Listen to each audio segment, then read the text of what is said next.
जय जगन्नाथ सांग माने आज भिडियोटी होउची गांधी जयंती उपरे एक हृदयस्पर्शी भाषण।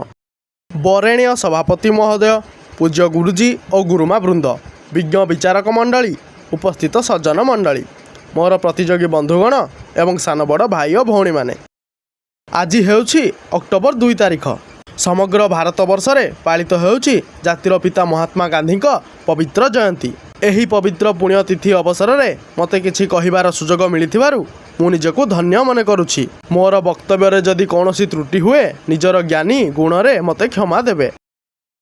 महात्मा गांधी हेउछंती जणे महान स्वाधीनता संग्रामी। तांकर जन्म 1869 मसीहा अक्टोबर 2 तारिख दिन गुजराटर पोरबंदर अंतर्गत एक बणिक परिवार रे होइथिला। तांकर पूरा नाम हेउछि मोहनदास करमचंद गांधी। तांको पितांको नाम करमचंद गांधी एवं मातांको नाम पुतुली बाई।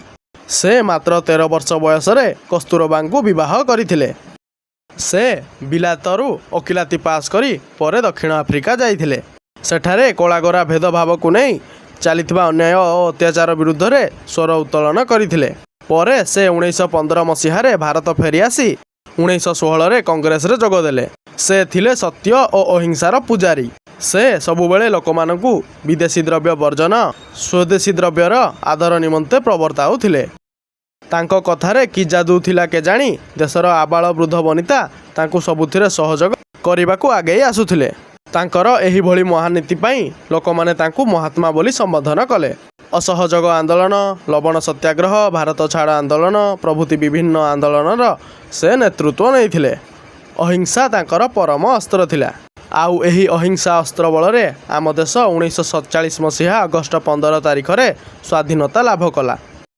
1948 मसीहा जनवरी 30 तारिख दिन नाथुराम गोडसे नामक जड़े व्यक्ति गुली रे तांकर मृत्यु हैला। सही महान आत्मा पवित्र जन्म दिवस रे आज आमे समस्ते शपथ नेबा तांकर नीति और आदर्श को पाथेय करी तांकर भारत को राम राज्य करिवार स्वप्न को साकार करिबा। शेषरे सही महान आत्मा पाद पद्म रे प्रणिपात जणाई मु मोर वक्तव्य शेष करुछि। जय हिंद। आशा करुछि आपण माननको भिडियोटी पसंद आस्थिबो।